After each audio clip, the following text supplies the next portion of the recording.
Smiling faces, and thank you for coming along today. Elaine and I planned this conference back in January as part of our link with the Evangelism and Growth team. And back then it was going to be a full day, face-to-face, with opportunities to hear lots about North East stories of mission and community engagement, as well as our keynote speakers. But as with everything else, we've had to change our plans, but we didn't want to pass up the opportunity to hear both Eunice and David today, who were already booked, and we weren't going to unbook them. So the missional landscape that we are working in has changed a bit, but so has the metaphorical weather. We've been talking about the weather in the chat, but the metaphorical weather that we have to mission into as well has changed. And so we wanted to look at mission today with a mind to our landscape and to how we're having to do things. David and Eunice, you are very welcome today, and we do look forward to what you bring us, and we will introduce you more fully later. Just a couple of housekeeping notices. This event will be recorded, and although you will probably only see the presenters and speakers on your screen, feel free to turn your video off if appearing worries you. I think you are all muted now, but if you could make sure that you are muted throughout the conference so that we're not distracted by the sound of your washing machine or you munching away at whatever snack that you've got to hand or slurping your coffee, that would be great. Feel free to use the chat function to tell us where you're watching from today so we get a sense of who is here when we can't see many people on our screen. If we manage to keep to time, there will be a short comfort break before 11 a.m. So you should be safe to carry on drinking that cuppa that you've got in your hand, knowing that there should be a little comfort break coming up. We're going to start the morning with a brief time of worship. Worship frames what we do. In worship, we come to praise God and spend time with Him together. But we also expect to be changed by worship. Our relationship with God and each other is a launch pad for our response to the needs of the community around us. And in turn, those experiences in the community shape our worship and prayers as we come together again. So we're going to spend a few moments in prayer, offering God this time together. Anything you need will be on the screen, so it'll be screen shared, and feel free to join in the words in the red type, even though you're muted. So God can hear you, even if we can't. So there'll be a prayer up on the screen that I'll say, and then the words in red, if we could join in together. So let's pray.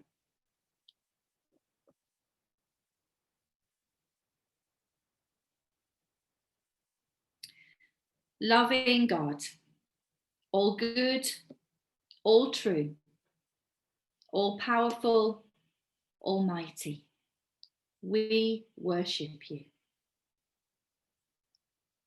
Gracious God, all loving, all merciful, all faithful, all compassionate, we thank you.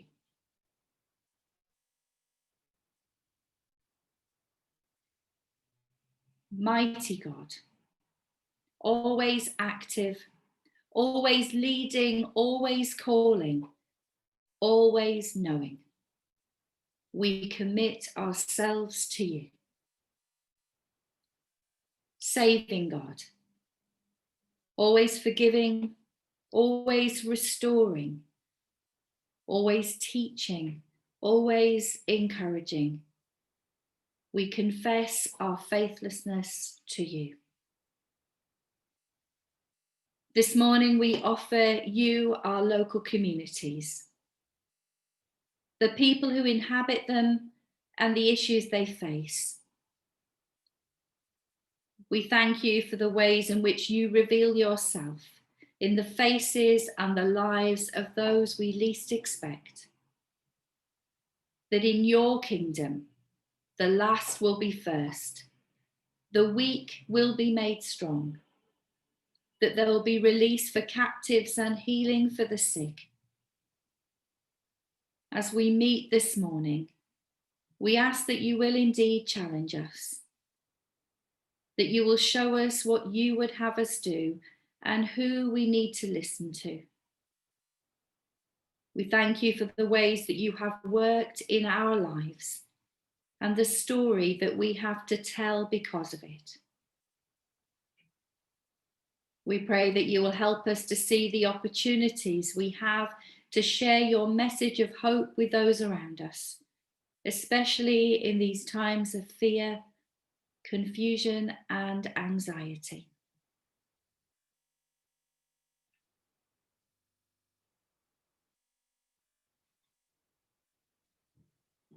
Sovereign God, all in all, now and always, we praise you, we worship you, we lift up our hearts before you. We celebrate your goodness, we rejoice in your blessings, and we marvel at your mercy. We thank you for your guidance. We offer our lives in response to you. Living God, take this conference, this day, these speakers, these testimonies, these conversations and questions, our lives. Use them for your purpose and your kingdom. Through Christ our Lord.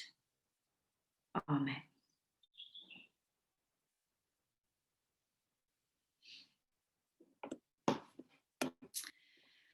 Well, it's now my absolute pleasure to introduce our first speaker. In many ways, she needs no introduction. She will probably be known to you personally or certainly by reputation. She's spent many years in the Northeast in previous jobs and roles and is a local girl too, so the Northeast is in her blood. Deacon Eunice Attwood is currently holding down 2 jobs as she transitions between finishing at one place and starting in another role. She's still a tutor at Queen's Foundation in Birmingham, helping to oversee the training of our deacons and presbyters. But from September, she also started working with the Connectional Evangelism and Growth team as the Church on the Margins officer. And it's in that capacity, in many ways, that she's here today. Eunice, you are very welcome. Before you speak to us, I wonder whether I could just ask you a couple of short questions so we can get a bit of an insight into you in these times. So would you maybe briefly share with us something that you've maybe really missed or struggled with during the last 6 months, and maybe something which has been an unexpected blessing? Thank you, Tracy. And it's a real joy to be here. And it was just so lovely as lots of faces popped onto the screen. So many people that I know. It's just a real joy. It won't surprise you to hear that I've really missed noise. I'm quite a loud person and I love noise. My favourite band is Runrig because they drum on 2 kits. But I've missed the noise of people, you know, just ordinary things, people around your kitchen table, people chattering, the noise of laughter, the noise around food. Queen's is quite a noisy community and I only add to it. And I encourage the noise in the community. I encourage laughter because, you know, you can get too much of just sitting in lectures. So I've really missed noise, Tracy. And your second question, what has been a blessing? My husband and I host a small group every Monday night, and we've been hosting that. We're part of New Inclusive Church, we're part of the leadership team, and we've done that now for about 3 years. And during lockdown, that small group has been such a blessing to us. And it's been very clear that we have been ministered to. I think we felt like, you know, we've done that usual thing of giving out quite a bit, but actually in lockdown, it's them who've ministered to us. We've had quite a difficult few months with COVID in the family. We've had quite a lot of challenges and they have been an absolute blessing. Thank you. Well, Eunice is going to share with us now, but while she's talking and shortly afterwards, you're welcome to use the chat to post questions for her. Those questions are going to be some of those questions we looked at the end of the morning when we have a Q&A with Eunice and David. But this is your chance to kind of have a think of the things you would like to potentially ask Eunice. We will collect those in, and then later on we'll collect the questions in for David as well, and we'll have a bit of a Q&A conversation later on. So that's how we're going to work with that. So Eunice, over to you. We are really excited to hear what you have to share with us this morning. Thank you. Bless you, thank you. I'll just share my screen. Get back to it.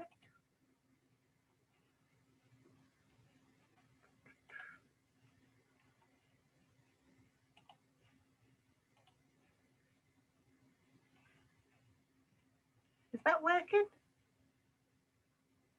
Yeah. Yes, we can see that, Eunice. Okay, I could. So just give me a moment.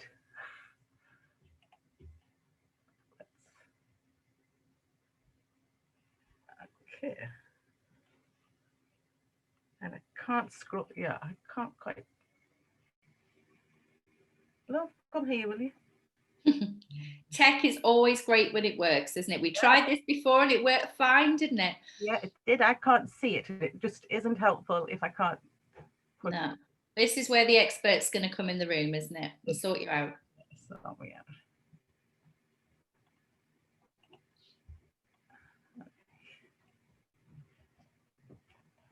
Here comes the superhero to the rescue. Here we go. You're showing the screen, yeah? Yeah, but I can't see it I can't march it on because it's not coming up here. It needs to be in front of me. Should be. Yeah. It should be. Okay.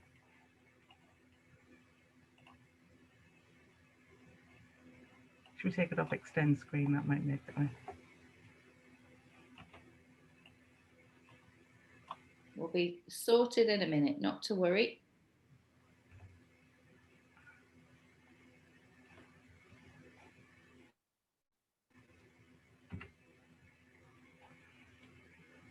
Take it off extend screen and then.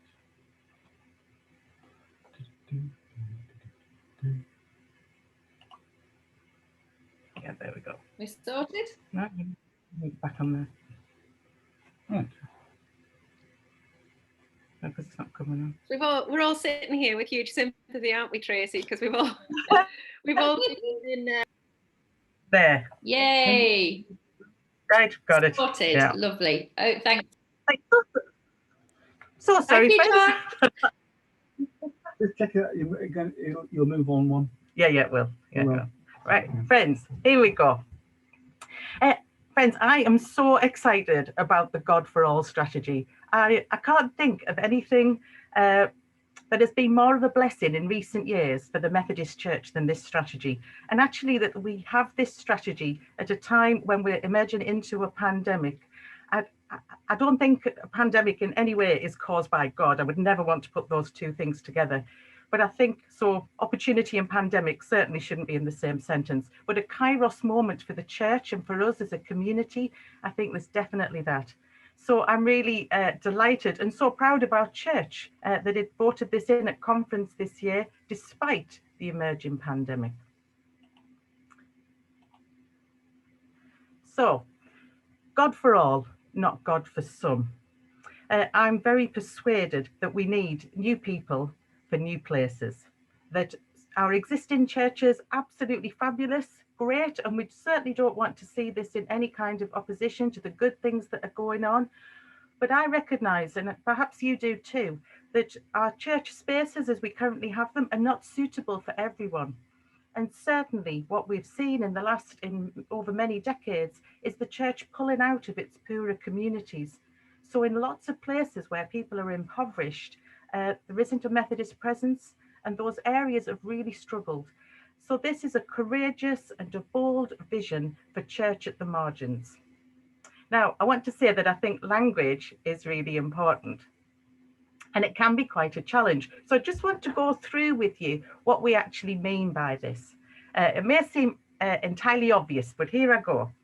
So it's about church at the margins, a gathered community of people who want to be disciples of Christ. So we're really clear that what we're looking at right from the start, our intention is to create new ecclesial communities, gathered spaces where people hear and receive the good news of the gospel.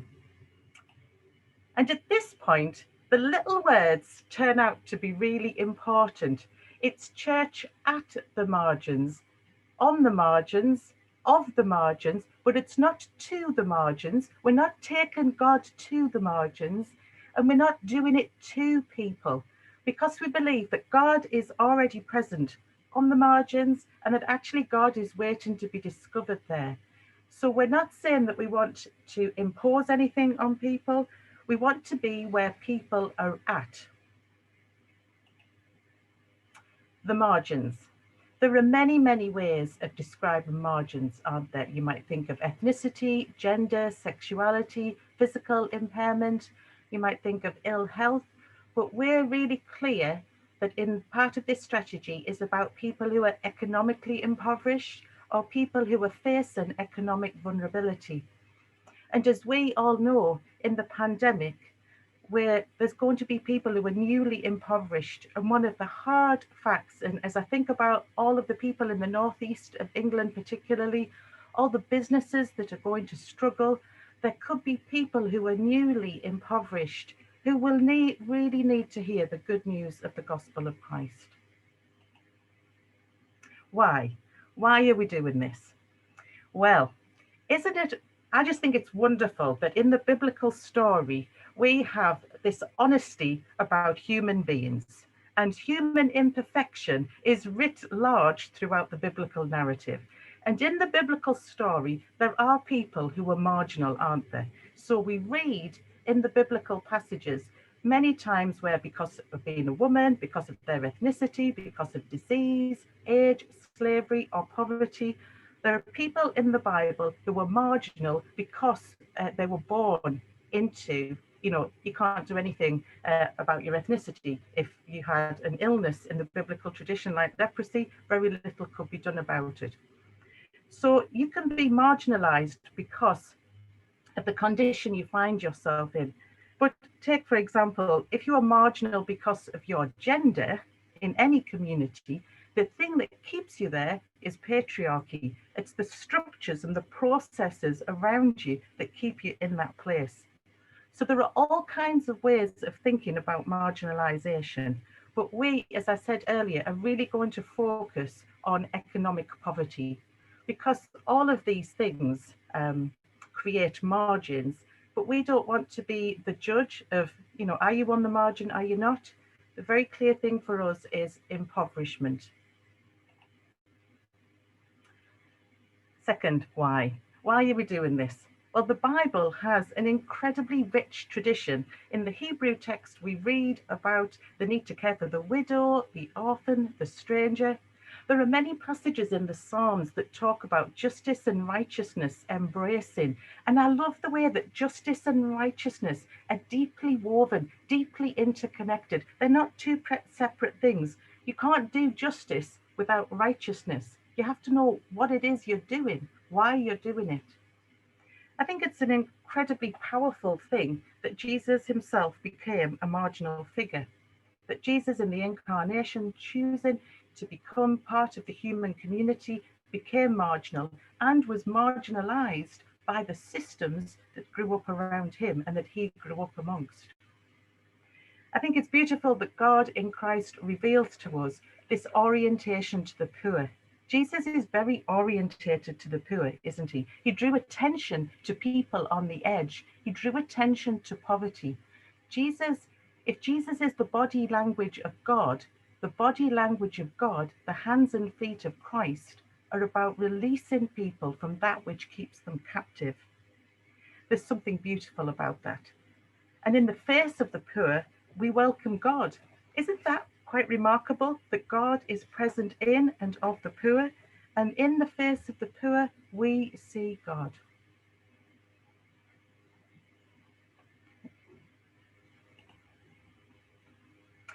I don't know about you, but often when I read this text, Matthew 26, verse 11, the poor will always be with you. Honestly, I think it could be one of the most miserable texts in the Bible, couldn't it? I read it and I think, oh dear, well, yeah, they are, aren't they? Always we see poverty around us. But we have to remember that when people heard this text, they would know the second bit. And the second bit of the text is crucial because this text in Matthew is a quote from Deuteronomy. It's not a prediction. It's not Jesus saying, oh, you know, the poor will always be with you and there's nothing can be done about it. Because it belongs to the Deuteronomy text, which is a since and therefore text. Since there will never cease to be some in need on the earth, therefore I command you. Well, this is interesting, friends, isn't it? I don't know about you. I don't meet many Northeastern people, and I particularly don't meet many Northeastern women who want to be commanded to do anything. But here we go, friends. This is a command.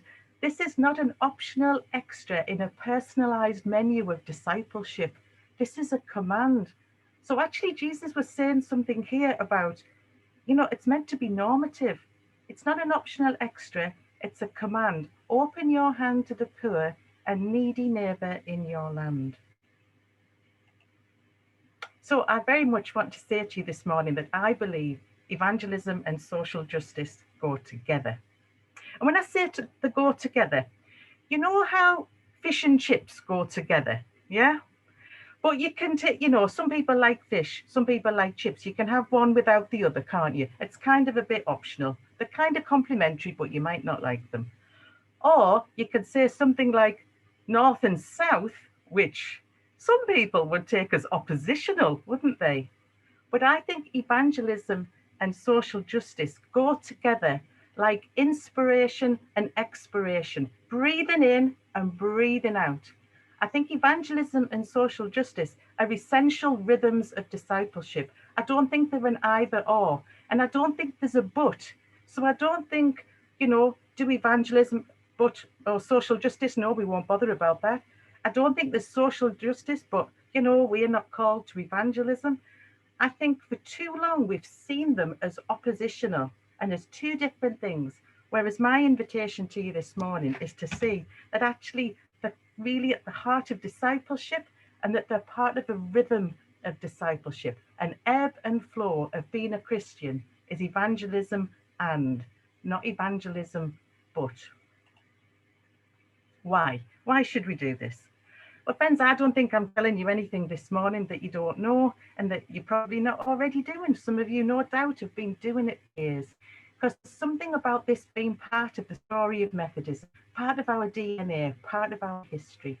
The 4 O's of Methodism calls us into that big vision of inclusivity, the connectional principle that I absolutely love, belonging, interdependence, mutuality. This is quite subversive, really, isn't it? To say that everyone belongs in a world where people push others away, to say that we're all interdependent, well, that's really interesting to think about in a pandemic, isn't it? Because the pandemic has really shown just how dependent we are on each other. The World Health Organization put out an interesting quote at the beginning, that we're as strong as our weakest healthcare system. We suddenly realise that we depend on our key workers. We suddenly realise that despite all the money we have, we're not immune from COVID. And so the invitation to mutuality, to genuinely see people as equal, is really before us at the moment. And we have to name, don't we, our white privilege, we have to name our middle classness, we have to name the way in which we've perhaps privileged some and ignored others. And at the heart of this is reaffirming our calling, the way in which discipleship, all those 4 things of our calling that we all know, need to embrace and go together, that rhythm that I spoke of earlier. Why? One of the reasons I'm a Methodist is because I love the open table of Methodism. I love that all are welcome. And I think there's something beautiful about this. Have you ever noticed the phrase in communion, do this in remembrance of me? You know, the opposite of remember isn't just forget. The opposite of remember is dismember. And I think when we are not all together when we have a group of people missing, like people who are poor, people who are impoverished, people on the margins, because they don't think church is for them, then we have a fragmented body of Christ. We're dismembered. So the invitation here is that without those at the margins, we stay that way. We're weaker because of that. And actually, as a church, we need people. We need a willingness to listen, to learn, and be transformed by people at the margins, to be all that God invites us to be. How might these projects emerge? Well, first of all, there might be people at the margins who are passionate about the needs of their community. So I hope there are some of you here this morning who live in areas where you think, yeah, we want to get on and respond to God's invitation. I wonder what the Spirit is saying to you. I wonder what's been happening in your communities around the pandemic, that you can see God's invitation to you. So it might be that there are people at the margins. You might be one of them this morning who recognise that your community needs you to do something different. It could be that you're not at the margins, that you don't live in an impoverished area, that you don't live in an area where people are vulnerable economically, but you feel a stirring within you to work alongside people and build a new Christian community in those areas. And I want to invite you this morning to really pray. Is that God's call for you? Do you want to do something in an area where you see a need and feel God compelling you to do something? So what might he, here are some characteristics of a church at the margins. This is at the heart of the vision to build gospel communities rooted in Christ amongst economically marginalized people, inclusive and receptive to the people in the area in which they're serving. Deeply attentive to misuse of power. We're really concerned that it can feel, if you think people are coming in to do things to you, that's not at the heart of this. At the heart of this is listening to people and enabling people's voices. So the voices of people who are actually there. This isn't a top-down thing. This isn't people imposing their will on other people.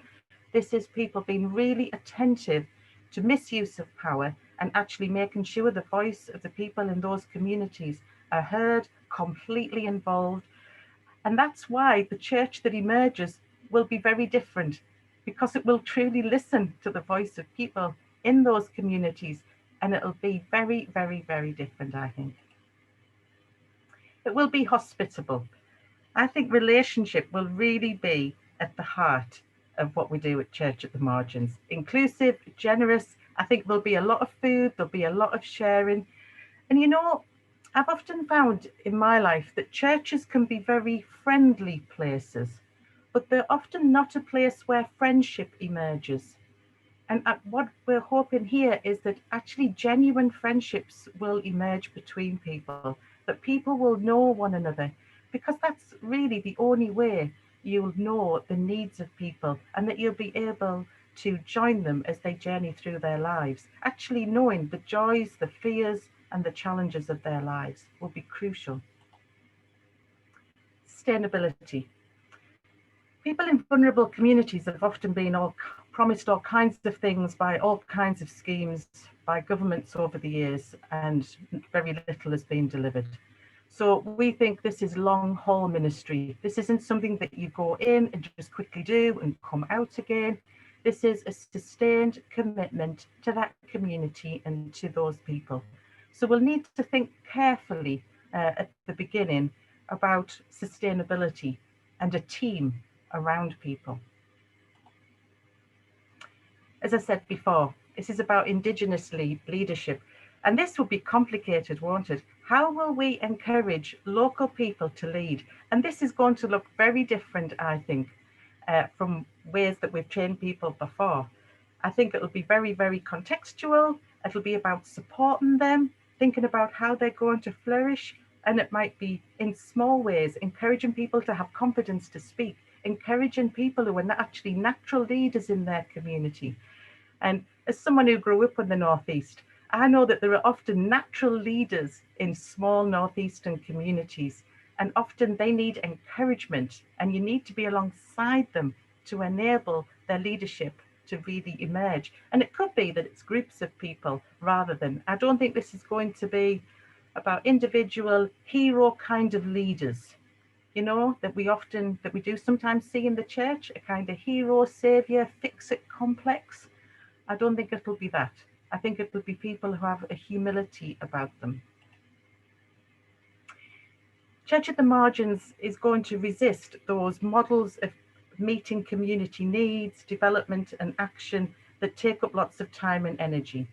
So it's back to the evangelism and social justice. We really, really rejoice in all the great projects that actually exist in communities.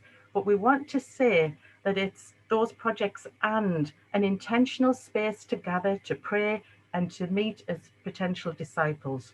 So whilst we really are really proud of all the things that are going on, it'll be community need and faith building, discipleship.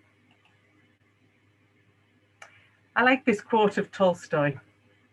Everyone wants to change the world. No one wants to change themselves. That's the opposite of discipleship, isn't it? And it's the opposite of the invitation that God offers us. God says, God doesn't love us if we change, God loves us so we can change. Change and transformation is at the very, very heart of this.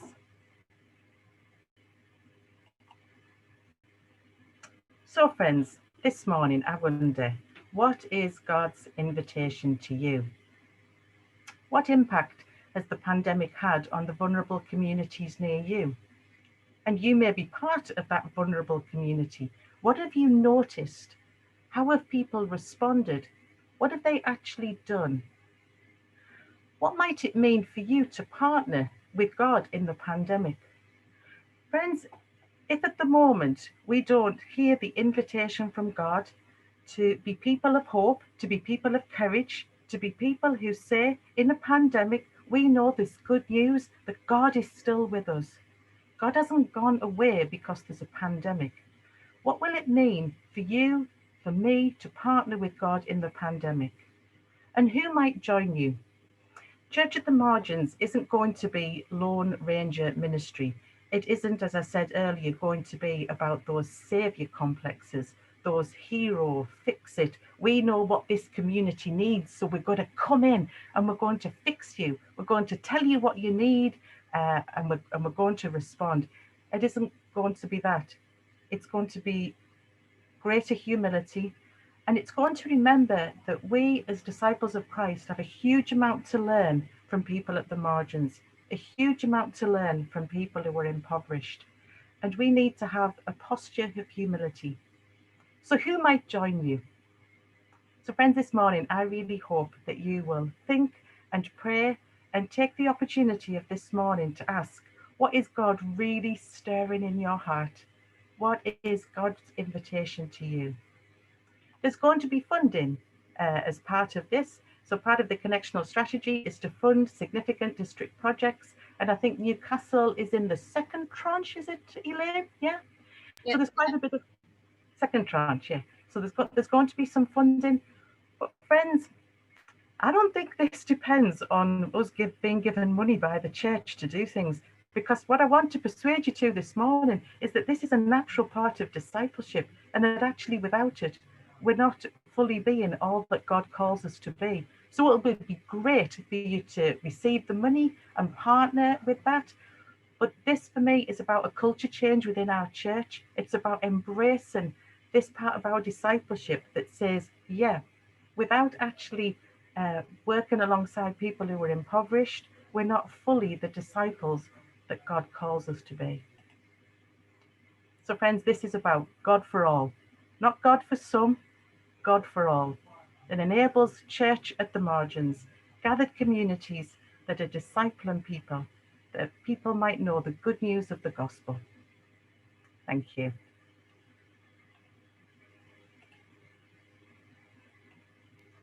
Eunice, thank you so much for sharing that with us. It's really helpful to have that overview of the strategy and how the church at the margins fits with that, but also to hear that challenge to ourselves about where are we engaging in God with this? Where is God in our communities? Where's God in the pandemic?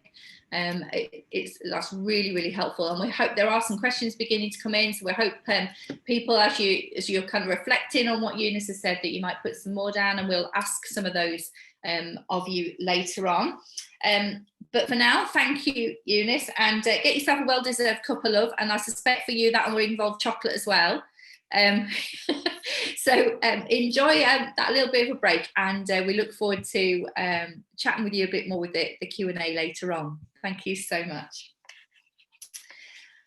I now want to introduce to you the Reverend Tim Woolley. Tim is a minister in the Newcastle West Circuit. One of the churches he serves is Leamington Methodist Church, and it's one of the ones we hope that we'd be able to share a lot about if this had been a face-to-face day conference, but we didn't want to miss the chance just to hear a little bit about what's happening there. So Tim, welcome. During lockdown, some of your usual activities at Leamington Methodist Church had to take on a new way of working, and there have been some useful conversations of faith happening too. Can you tell us a little bit about them, and maybe give us a little bit of context to where Leamington is and some of its challenges? You need to unmute yourself, Tim.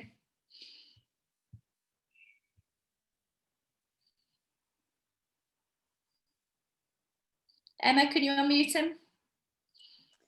Tim is unmuted. It looks like he's having trouble with his sound. We still can't hear you. I'll tell you what we'll do. While Tim's sorting out his sound, if you'd like to go and have a very quick comfort break, 5 minutes, maybe come back at 1:45. We'll check Tim's sound, and then hopefully we'll listen to what Tim has to share about Leamington. So you've got 5 minutes, so that will take you to 10:45. Have a very quick comfort break. Yeah, it's really strange, Tim. I can see you speaking and I can see that you're unmuted, but we're not hearing anything. I have had that problem before when my my laptop sound has been going to headphones, or I don't know if you've got anything plugged into the audio maybe.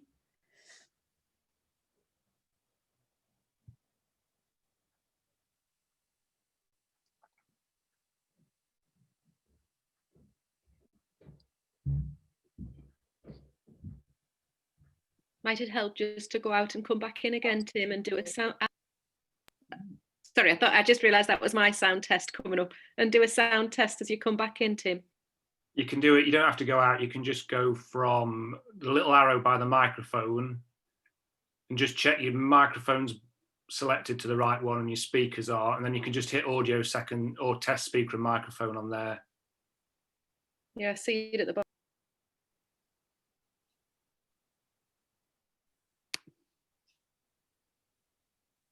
Sometimes just going into that just unlocks it for no other thing than the mysteries of technology. It's like that turning off and turning it on again, isn't it? This is the Zoom equivalent. And no one knows why it works. But it just does. It's frustrating though, isn't it? Hearing every voice except Tim's though. Yeah, Tim's just gone out and he's now coming back in again, so fingers crossed. Or, you know, a soon-to-be spiritual version of fingers crossed. Prayers. Can you hear me now? Yeah. Yay. Oh, that's good. I'm afraid I use my laptop for so many different things. All the device settings get hacked about almost on a daily basis. And I was using it for other things yesterday, and obviously I left something else enabled that messed that up. I'm sorry. Right, you're quite crackly, Tim. Do you want to just turn the volume down just slightly, see if that helps the...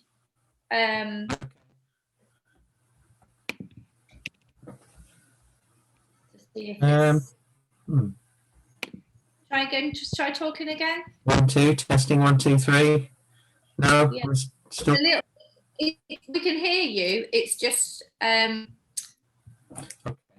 comes with a bit of crackle. Yeah, at the it same time. sounds like it's just the volume's really high. Yeah.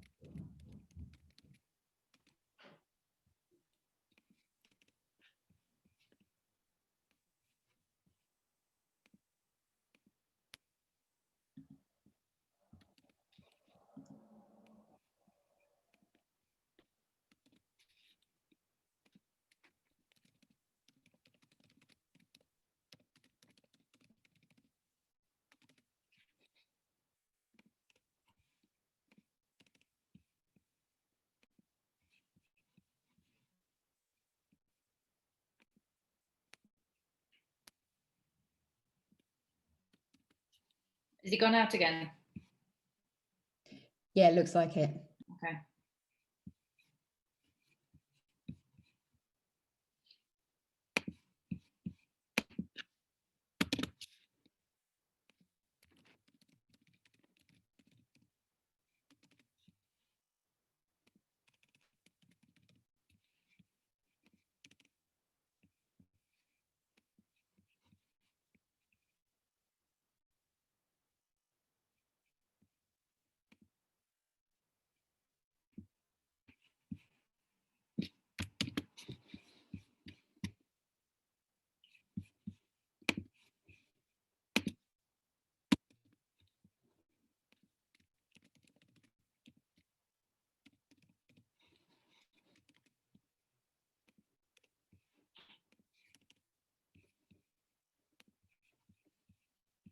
Phenomenal turnout, by the way, that we had just over 80 people sign up, and nearly 80 people are actually here. That's Amazing. great. Yeah, there's always things that turn up last minute, don't they? Mm.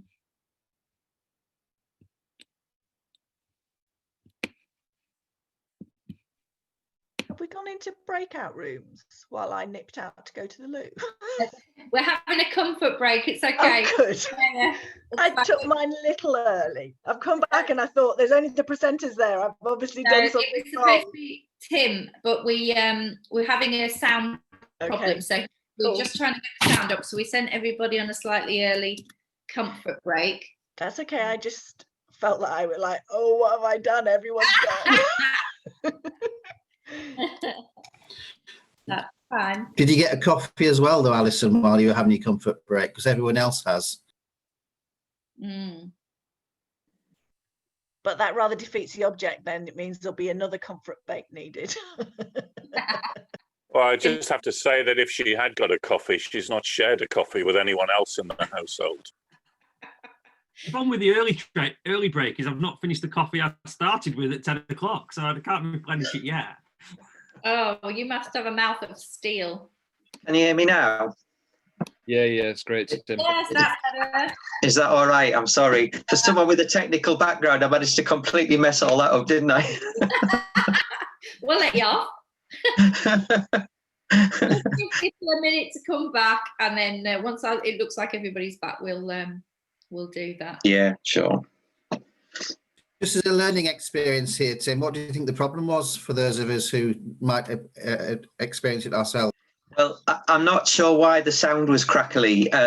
So in the end, I just had to completely pull out the separate webcam, and I've just switched to the internal webcam. I kind of go between the two, and for different reasons, and so I just pulled out the external one completely because I've no idea why the sound was crackly. It might be that the microphone on that little external webcam's shot or something, so it has been kicked about a bit. Tim, I think your mic might be a bit loud. Oh, well, it's set to automatically adjust. It's okay at the moment, Tim, I think, on the whole. Is it? Yeah. I'd rather have you as you are now than what you were before. So it's fine for being able to hear you, Tim. Easier than listening to some other voices. Well, if I take it down manually a little bit, is that any better? That's fine. Thanks, Tim. Yeah. So okay. can we just make sure everybody mutes themselves again if you've unmuted during this, just so that when Tim's talking, we don't have the background noise. And we'll say welcome again, Tim. Did you hear the question before? So it was sort of asking you about what's been happening at Leamington, how things have had to change during lockdown, yeah, and then sort of, you know, how things been in faith sharing during that time. Yeah, sure. Okay. Well, perhaps, I mean, just to give a little bit of context for those that don't know about Leamington, I mean, it's in one of the sort of highest areas or wards of deprivation on the sort of far western side of Newcastle. Prior to lockdown, I mean, there's a bit of a history over the last year or two. A clothes bar had started at the church for local families who were struggling to get clothes for their children. And that was something that was well established and had been running for quite some time. And then kind of what came up on the back of that was the food bank. And the food bank side of things very much really came, I mean, Eunice mentioned passion. There was a passion amongst the local people there to start something local food wise, because it's quite a trek from Leamington into the main West End food bank, and the main West End food bank had been.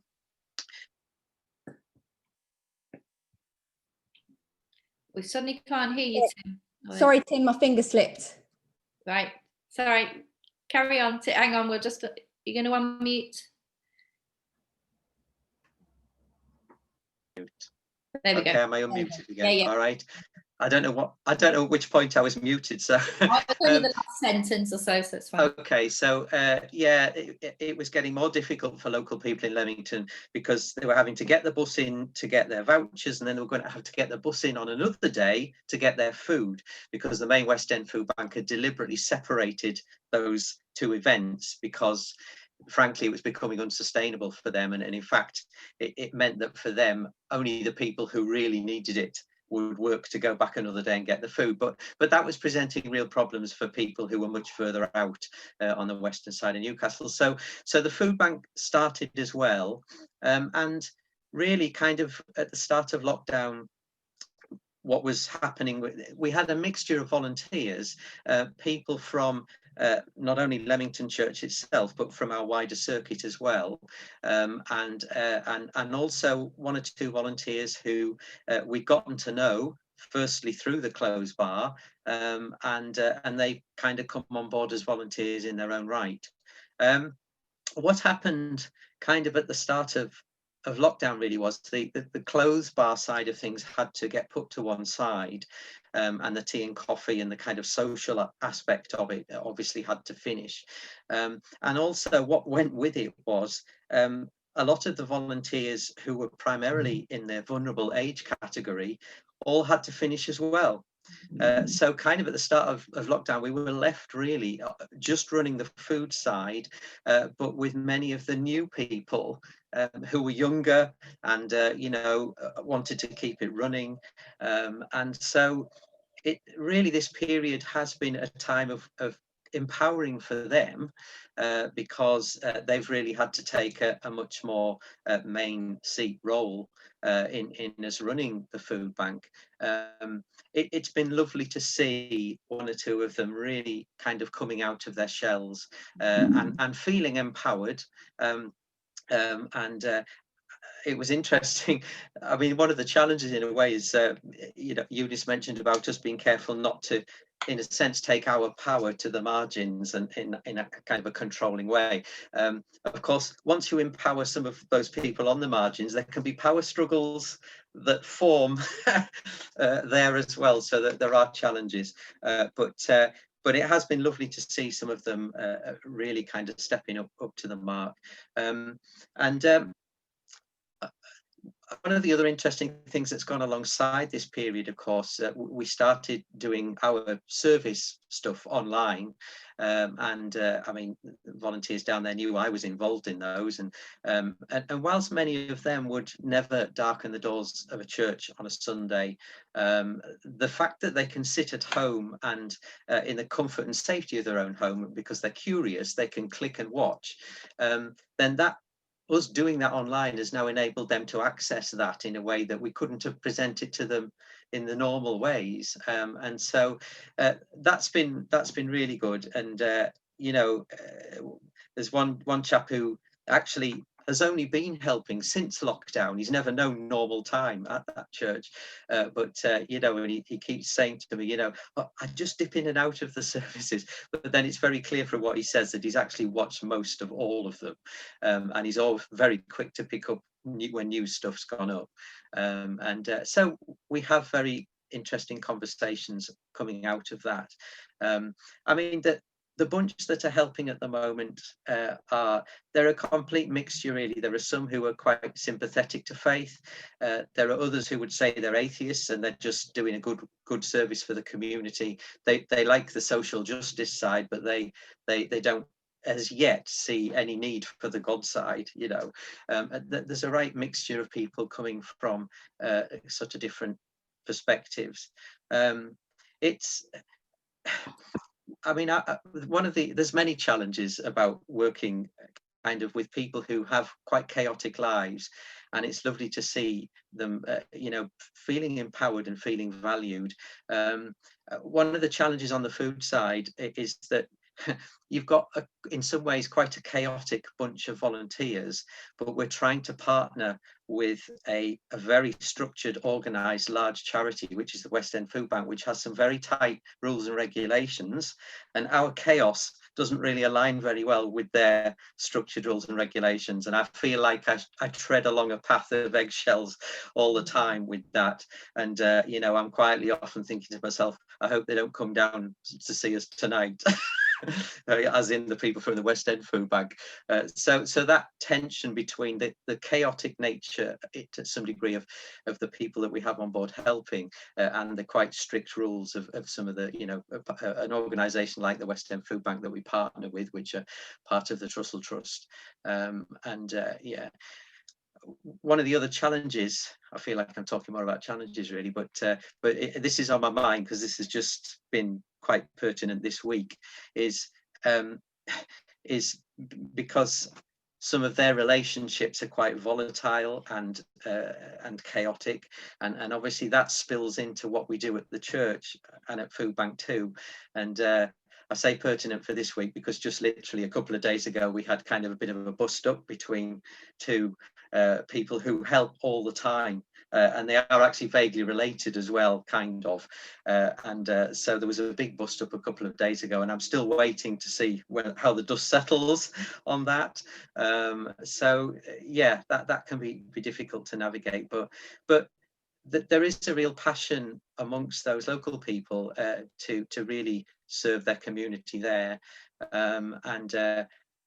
For me, one of the challenges is, I mean, we've already thought very much about social justice partnering hand in hand with evangelism. For me is how can I deepen that sense of why we're doing what we're doing there, for that community there, and how can I present that evangelion, that good news message of Christ, and how it applies to them. Because, you know, for some of them, you can see they need Jesus a million miles off, but they don't see it yet. And it's how I can present that message and that evangelism side within the context of what we're doing there. Yeah. And do you think there is going to be longer term implications for your church community as it is, the learning, if you like, from what's happened during this last 6 months or so? Yes, I actually, if I'm honest, I don't quite know how it's going to. I don't quite know how that's going to pan out. Actually, one of the things is, because we had a small amount of integration, if you like, between regular members there from the church as it was, and some of these new people, because we were kind of working on this together. But the last 6 months, of course, that kind of stopped. And it became two separate entities. And at the moment, it's not quite clear to me how that's going to come back together, or indeed whether we need to look at running them kind of in parallel. You know, I know from one or two of the people who are currently helping out that probably they would be receptive to becoming part of some form of worshipping community. I think what's not clear to me yet is to what degree that can be an integrated one that blends with what we already had, or whether it actually needs to be something completely separate, blank sheet of paper. You know, it's not quite clear to me how that might work at the moment, but yeah, I guess like all of us in situations like this, it's just trying to discern from God how he wants to lead us forward, really. I have to trust he has a plan in amongst what seems like a lot of chaos on a week by week basis down there. But, yeah. And just very briefly, Tim, you talked about the empowering of some of your sort of local folk, the ones who have maybe been on the receiving end of the food bank and the clothes bank initially, but are now kind of helping leadership. How did that sort of transition happen? How did you help to give them some confidence to do things, that kind of thing? Because I think that's one of those tensions that we really need to kind of tackle quite early on with projects. Oh, that's a very good question. Yeah. I think it just sort of, happened organically. I think it's getting to know them as friends and getting alongside them. So as has already been said, they're not just, people, they're not just a project being done to. It's getting to know them as friends. And then I don't know, it's, I suppose a lot of hand holding at first, but equally, as soon as you see that they can just be left and they can get on with something, they might not always get it right, and you'll get effing and blinding going on all the time with one or two of them, because that's just their normal language, and you just you pick your battles, and but just recognizing when they are managing to do things themselves, and sometimes just letting go and letting those things happen, but also perhaps realizing sometimes, I mean, it's been a huge learning curve for me, and I mean, I've made mistakes along the way, and over this period, we had a cash float, for example, for, in fact, people have been very generous in the giving over this time period, and so we started to get reserve money for the food bank that we could use to buy supplements like soap powder, like toiletries. So they're not just getting food, they're getting other things that are important as well. Now, you see, at first I thought nothing of saying to, saying to them, well, here's some cash up front, go and, get the list that we need. And then, because they haven't got money to be slapping on credit cards and I've got a credit rating, most of them. And, to go with some cash and get some stuff, bring the receipts back and all that. But, that hasn't worked in some, they're just not used to, they're not used to dealing with money in that way, and they're not used to keeping receipts, and that all got a bit out of hand, and I felt like I had to rein that in, because I actually felt I was giving something to people that they weren't yet ready to deal with properly, and there's a bit of a discernment process, isn't there? Yes, about it is. So I've made mistakes there, and I've realized I've been unfair to one or two people by giving them that to do, because they weren't yet ready to deal with something like that, and so, yeah. That's really good, and actually I think you link back to a lot of what actually Eunice was talking about, and the challenges, but also some of the core things that we need to look at when we're working at the margins, and we do pray that work will continue, that for your wisdom and courage as you continue to do that, and for the blessing that resources to the community in Leamington. Somebody just obviously missed that I introduced you at the beginning, but you're a presbyter at Leamington. So somebody was asking if you're presbyter or lay and what capacity you're there. I'll just reiterate that. But thank you, Tim, for sharing some of that stuff. And if people want to know more, I'm sure we can put you in touch with them if they'd like to know a little bit more. Sure. So I think I'm going to hand over to Elaine now, who's going to introduce our next speaker. Yes, that's right. Thank you, Tracy. And thank you. That was for what you've shared so far this morning. It's been really, really helpful. I would like to introduce to you David Wilkinson. Can we have a picture of David on the screen before, so people can see him first? Anyway, David is a Methodist minister, and he's also wonderful. There you are, David. And he's also principal at St. John's College in Durham. I find it quite funny, David, that although we're chatting online this morning, you're probably, apart from Stephen next door, you're probably the person who's kind of physically closest, in that you're only a couple of miles in that direction from me, and yet here we are in this different way of gathering this morning. It's great that you've been able to come and join with us. As principal at St. John's College in Durham, I can't imagine you've had the easiest week. Or it's been fun, Elaine, yeah. Or it's been the easiest start to a term that you've ever had. So please be assured of our thoughts and prayers. Thank you. I'm going to ask you the same couple of questions that was asked of Eunice, actually. During this time of pandemic, what have you missed, and where have the unexpected blessings been? I've missed standing in the Gallagher end and sitting down watching a football match, often in the rain. That's been the thing that I've most missed. The thing that I've really enjoyed and links into some of the conversation in the chat has been the opportunity to worship virtually, which was new to me. And at Jesmond Methodist Church, it's been done really quite innovatively and beautifully. And that's opened my eyes to lots of things. Great, thank you very much. David, we're looking forward to what you're going to share with us, apologetics in a time of COVID. So over to you. Thank you. Well, thank you. It's a privilege to be here and listening to Tracy and you, Elaine, and Eunice and Tim. It's just fascinating.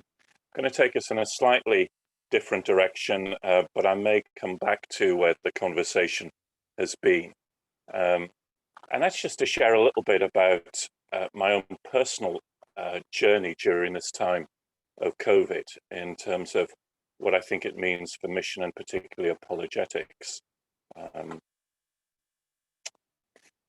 I wish it need not have happened in my time, said Frodo.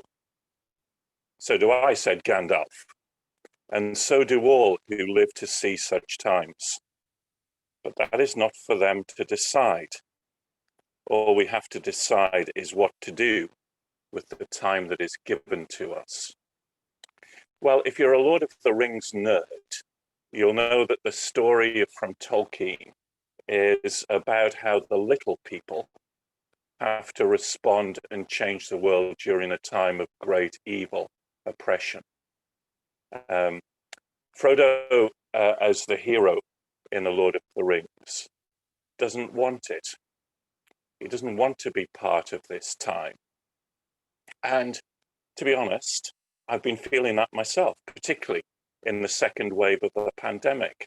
The Sun headline was "Fear we go again," as we started to see the second wave of the pandemic emerging. And there's a sense in which this is a moment, a time in our world, in our nation, in our communities, in the church, which is really significant. Now, sometimes you can romanticize moments of time, as already been referred to. Often at moments like this, church leaders are seen to be superheroes or feel that they have to be superheroes. Although, to be very honest, I would be interested in having the Incredible Hulk at one or two church council meetings.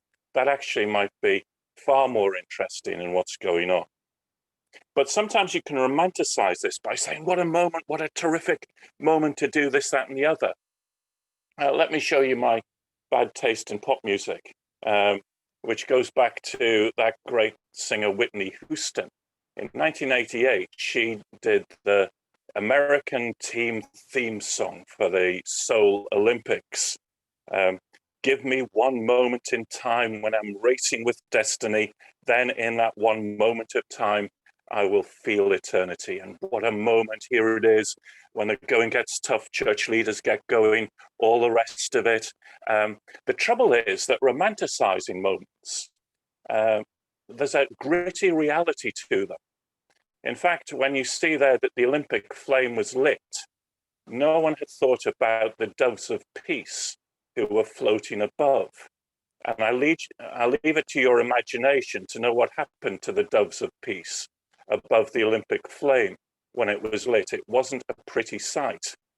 More seriously, alongside the great triumphs of the 1988 Seoul Olympics, that was the Olympics that Ben Johnson was caught cheating for taking drugs.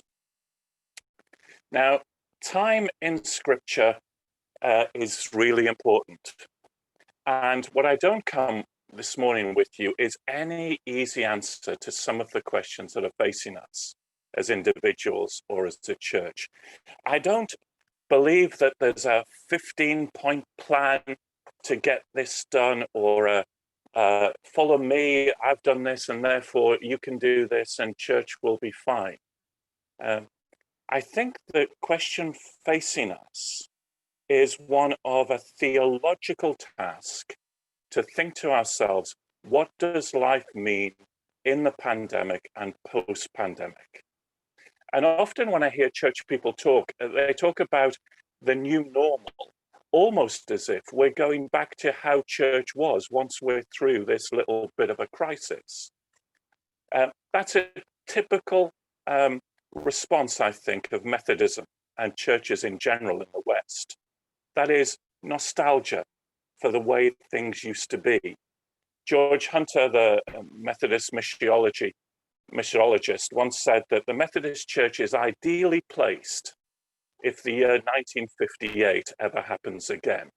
We're strategically placed in most of our structures and most of our worship for the world to roll back round to 1958. And actually, the world is going to be different. Churches, it seems to me, are going to have to be different.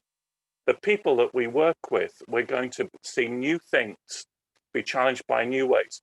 And that is a theological task as well as a structural task of plans and programs and initiatives, many of which are almost out of date at the moment. Those things that we thought about 2 or 3 years ago, we're going to have to rethink and reimagine, it seems to me. The new normal is not going back to normal. And so as Christians, I think we have a resource, which is that mission is about God, a God who is active and present in the here and now, not just in the past, not just in the future, but active and present in the here and now. And many of you will know, and I won't need to say this, that is particularly presented in the beginnings of Mark's Gospel. And I know the Newcastle district particularly are going to have a look at Mark's Gospel. So forgive me if I just take you back to the prologue of Mark's Gospel. In such an august grouping as this, I won't read the passage, but let me just point out that this is the prologue, the beginning of Mark's Gospel. And we know that it's a self-contained piece of scripture, a particular style in itself. It begins with the good news in verse 1, and then Mark picks up that phrase again in verse 14 as he introduces his gospel about good news.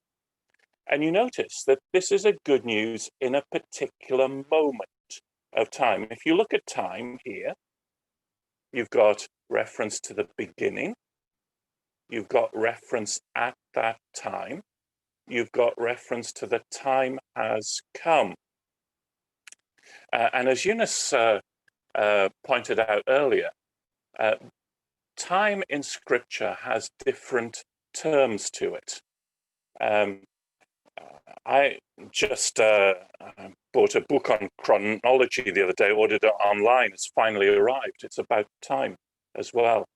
There are two types of time to oversimplify the biblical picture. Chronos in Greek is a length of time, but kairos is a moment which is out of all proportion to its length because it's a significant moment, and its significance is about a God who is active in it. That's what kairos is. It's not just a tipping point. It's not just a significant moment. It's a significant moment because God is at work.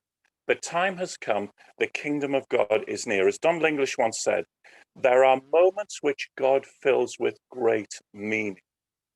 That's kairos. And it seemed to me, as I look at the situation that we're in and the possibilities before us, which both excite me and frighten me, fill me with a sense of calling, but also a sense of fear we go again. There's one or two things that Mark says to me. The first is this, that this is a time where I think we have to take this sense of longing seriously.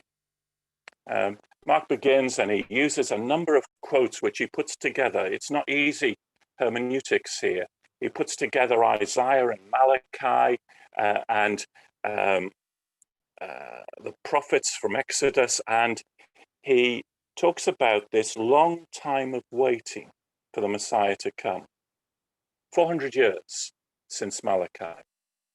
And I find myself thinking, what about the prophets, the preachers, the faithful women and men of God who have had to wait in this long time until the Messiah comes. And what does that say to me today? I was a kid, well, I was a student, I suppose. I was still a kid. It's a long time ago in the 80s. As a young Christian, I was passionate about things like apartheid, about a religious persecution in Northern Ireland, and into that, on the U2 album War came the song Sunday, Bloody Sunday. How long must we sing this song? When's it going to change? And I think there's something here as I look at, I want a vaccine. I want to get to a world where people are not killed because of the color of their skin. That I want to shout out to God in all honesty, in all anger, how long, Lord, must we sing this song? Or Psalm 13, how long?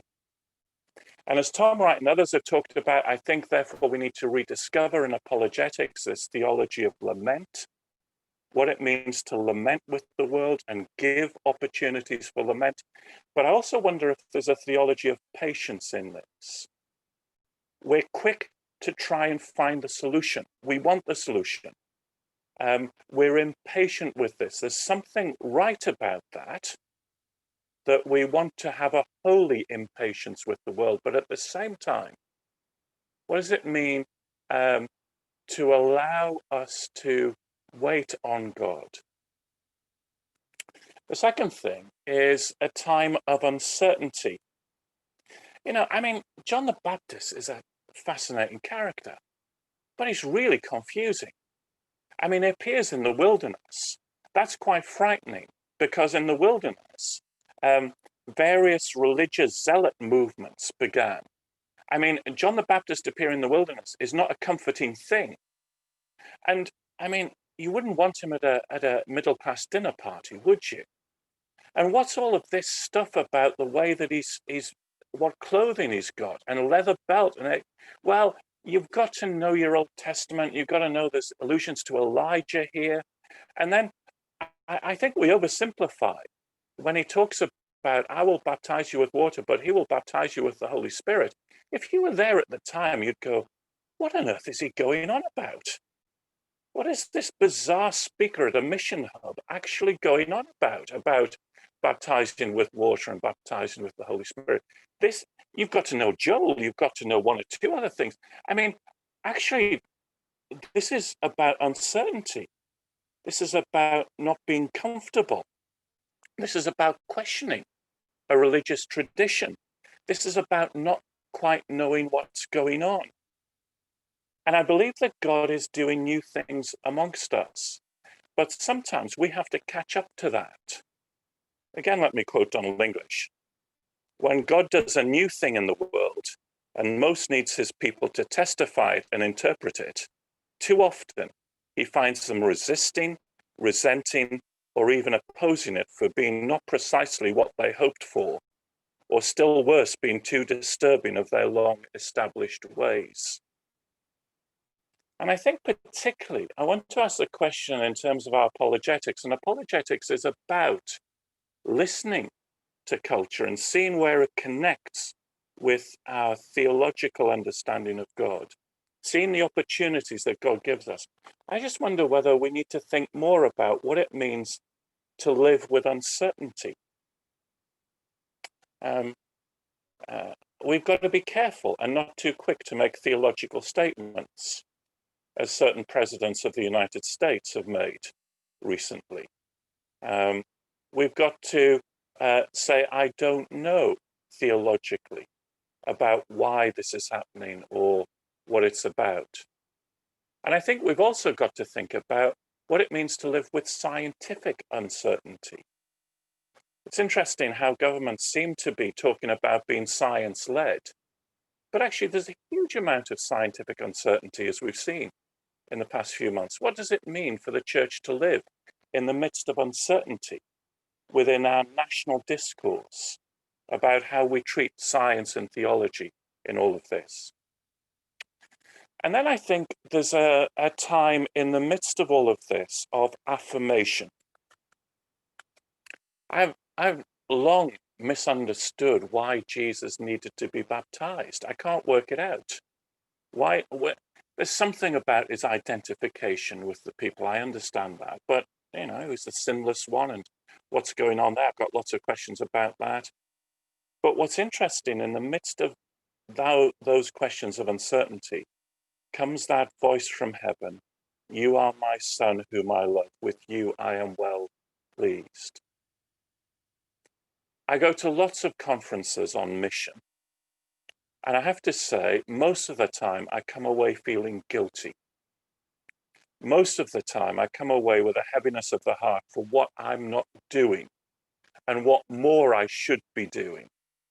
I should be saying my prayers more. I should be reading this book or doing this or doing that. And sometimes I think the voice of the church needs to be a voice of encouragement and affirmation, particularly to church leaders, particularly to our communities, particularly to those who are working really hard. You are my child, whom I love. With you I am well pleased. I just wonder how many of us here this morning need to hear God's voice. It's a struggle. It's really difficult. But as our American cousins would say, good job. You're doing okay. You're making mistakes, but thank you for what you're doing. What does it mean to be a church that affirms? And then, and Elaine, you did say about 3 hours this morning. Is that right, for the talk? Remember Mark's gospel. Mark goes at a terrific pace. He goes from one thing to another. Just in this prologue, he's gone from Isaiah to John the Baptist to the baptism of Jesus to the wilderness. He'll come back to Galilee. I mean, he's like one of those speakers who's given just 20 minutes at a Mission Hub conference and actually has about 50 minutes of material. He just goes from one thing to another. And almost at once, you notice, the Spirit sent him out into the wilderness. My next point is about how do we understand a time of testing? I was in a meeting just yesterday where we were talking about supply chains and student support. And it was very clear that under stress, certain of our normal structures actually have been stress tested and shown that they're inadequate. What does it mean for the church to recognize this time as a time of testing? To say that actually fundamentally some of our structures, which we've known secretly, don't quite work. What is it? Well, they've been shown that we need to think differently about such things. But you notice that in the wilderness, in his testing, Mark includes that fascinating phrase, he was with the wild animals. What's going on there? Was it a bit like the Jungle Book for Jesus in the midst of the wilderness? Well, I think Mark is making some kind of comment about the wilderness is not about an opposition or warfare with creation. Now, some of the work that we've been doing as part of collaborative work between Durham and York has shown that a great deal of our public discourse about COVID, whether it be by politicians or whether it by church leaders, has run the risk of setting up a conflict or a warfare metaphor between ourselves and nature. We are battling the virus. We are going to triumph over the virus. My colleague in York, Dr. Francesca Colt, has pointed out very clearly that the danger of that is that you put an opposition between human beings and the rest of creation. You actually put us above the rest of creation. You make us masters of creation. Those of you will know that that's the part of the environmental problem. putting human beings above nature. And she's also pointed out that this warfare way of talking about the virus means that we talk about people who we send out into the front line, almost a World War I type of thing, pushing people over the trenches without adequate equipment, without adequate funding. And we use the words to justify the fact that some people will sacrifice themselves for the rest of us. Jesus was with the wild animals. There's something that's really important about, during a time like this, of valuing creation. Jack Nicklaus, great golfer, used to say at the height of battle in a big golf tournament, he said, remember as you walk around the course to smell the flowers. Remember to take joy in creation. Remember to celebrate harvest. Remember to value the beauty of creation. And the final thing is this. This for me is a time of good news, because that good news is about Jesus the Messiah, the Son of God. It's, you notice right at the beginning, verse 1, the beginning of the good news. Mark there is doing a thing where he's alluding back to somewhere else in the Bible, where there is in the beginning. And Mark is saying in Jesus, there is always, always a new beginning. Because this is the Jesus who brings new beginnings to people. This is the Jesus who brings new beginnings to the church. This is the Jesus who brings new beginnings to the community. This is good news. Elaine, thank you for your prayers for those of us in the university community. And it was a very different Freshers' Week this week. But last year, as I was welcoming students to St. John's College, a dear Christian brother in Durham, for some reason, decided to walk down the Bailey holding his usual placard, which he normally holds in the marketplace in Durham. And for some reason, he stood outside my college just as new students were arriving. His placard was, "Prepare to meet thy God." So as new students arrived, what they saw was someone with a placard saying, "Prepare to meet thy God." I had to have a quiet word with him and move him rather quickly away. This isn't the moment to forget that the gospel is good news. I mean, Mark has to repeat it 3 times just in case we forget that this is good news, and it's about Jesus. It's about the kingly presence and power of love and justice in our midst. The time has come, the kingdom of God has come near. Well, you all know that that phrase has had lots of books written about it, but it means the kingdom of God is bumping into us. It's crashing into us. It's there in the midst. That's always good news. In this book, Binding the Strong Man, Ched Myers gives a political reading of Mark's gospel. And he talks about how Mark in this passage subverts those accepted cultural norms of the time. So good news, gospel, was often used of Roman military victories and emperors becoming emperors. They sent out the message of military power, victory, status, pomp and circumstance. And Myers says that what happens in the gospel here is that Mark uses the phrase but subverts it and says this isn't about military power. This is about a vulnerable human being, God himself, becoming obedient even to death on a cross. And then the other subversive thing here is that this good news came not in the Jerusalem temple.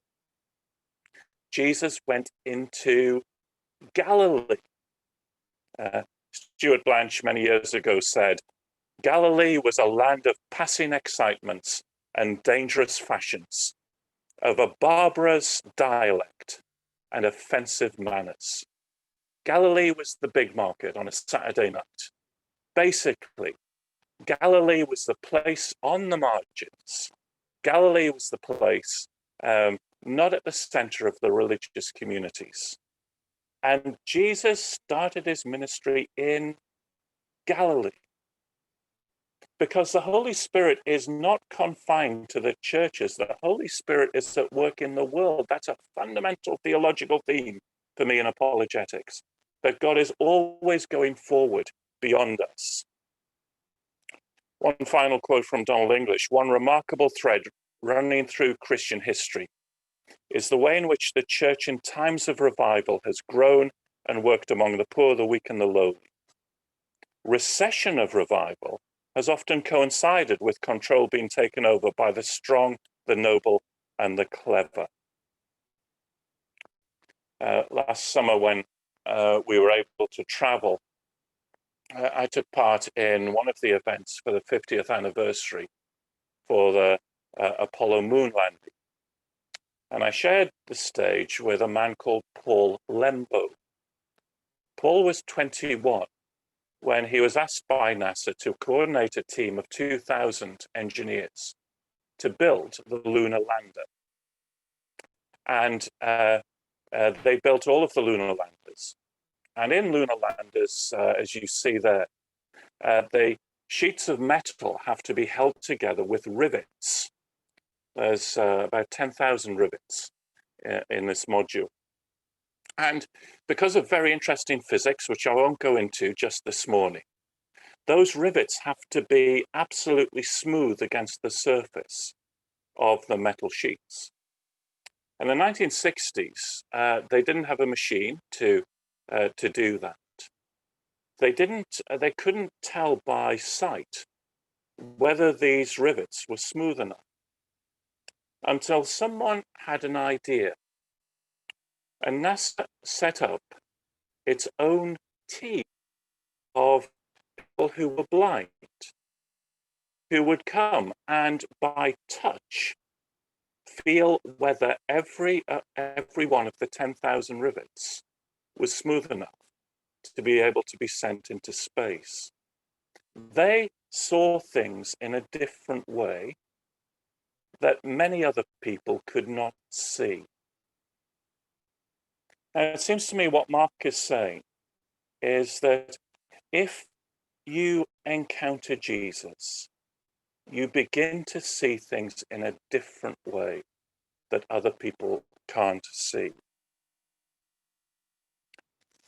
I wish it need not have happened in my time, said Frodo. So do I, said Gandalf. And so do all who live to see such times.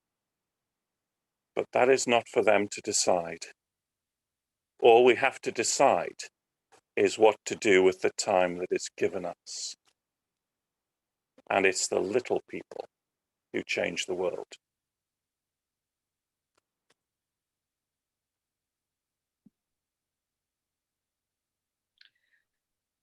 David, thank you so much for that. I mean, there's some images there that I think are going to stick with us and make us continue to ponder.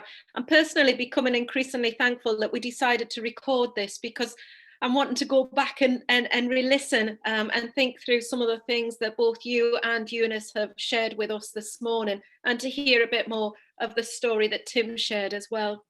We're going to go into a question and answer now.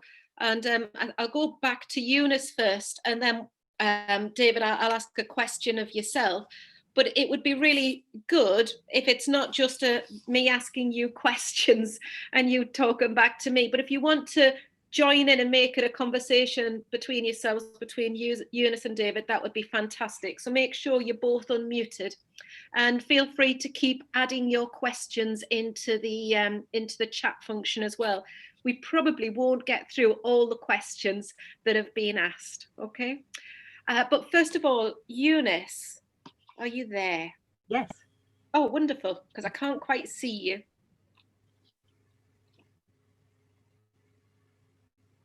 Yeah, I'm here.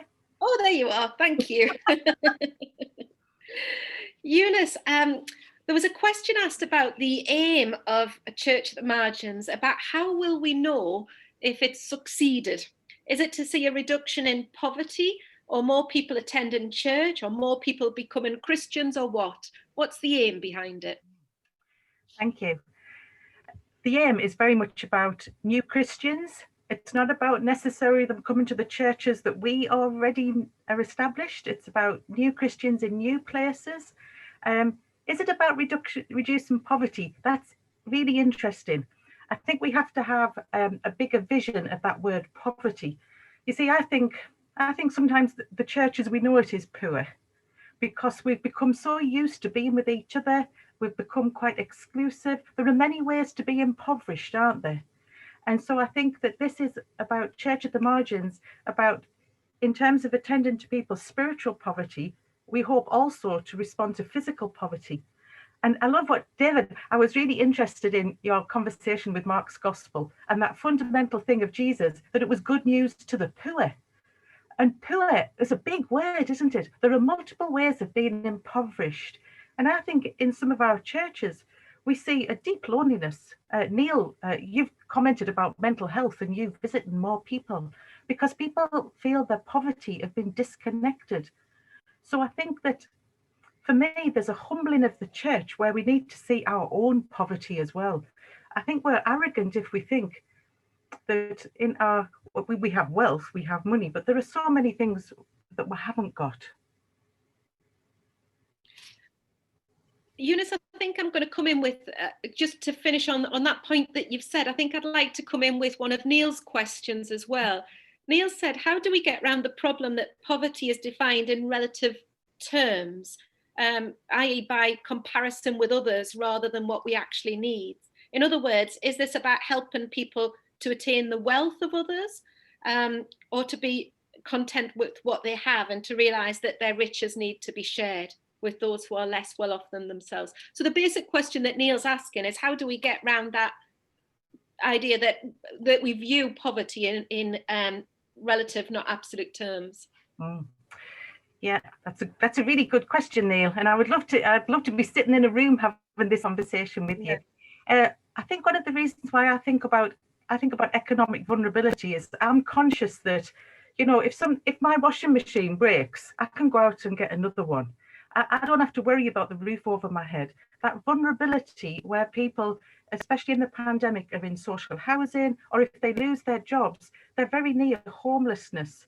So I'm thinking of poverty in terms of people who are vulnerable. So they may, you know, and don't live in the way many of us in churches do live, in our middle class kind of comfortable world.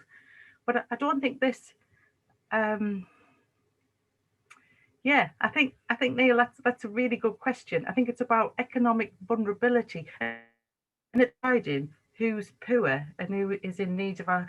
I think when you look at the Northeast, we know the areas that are vulnerable economically, don't we? We know the areas that the church has pulled out of and therefore are marginalised because there's nobody there. Lots of people have left them.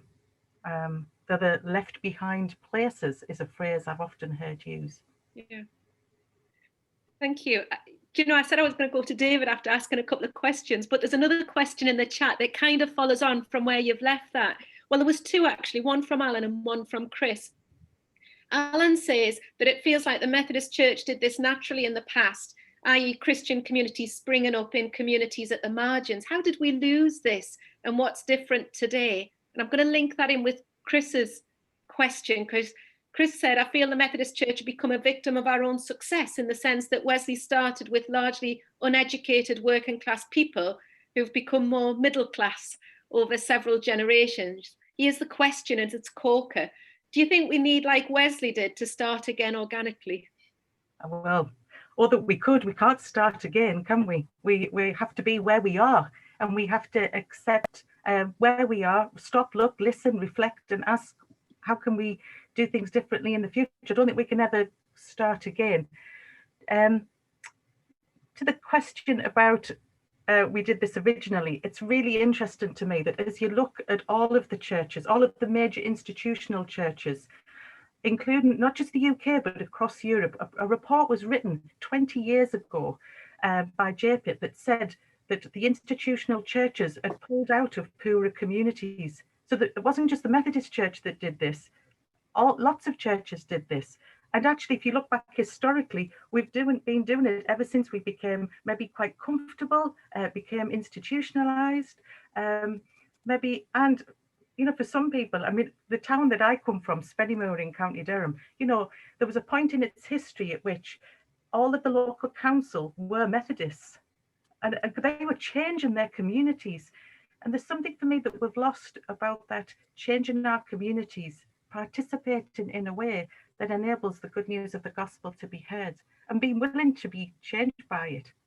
I've been transformed by people who are poor, and in their poverty, they've shown me they've really pointed out the gospel to me in ways that middle class people don't always. Homeless men and women, people, drug addicts, the recovery community, I find remarkable. I see God in them, sometimes easier than I see God in people who attend church all the time.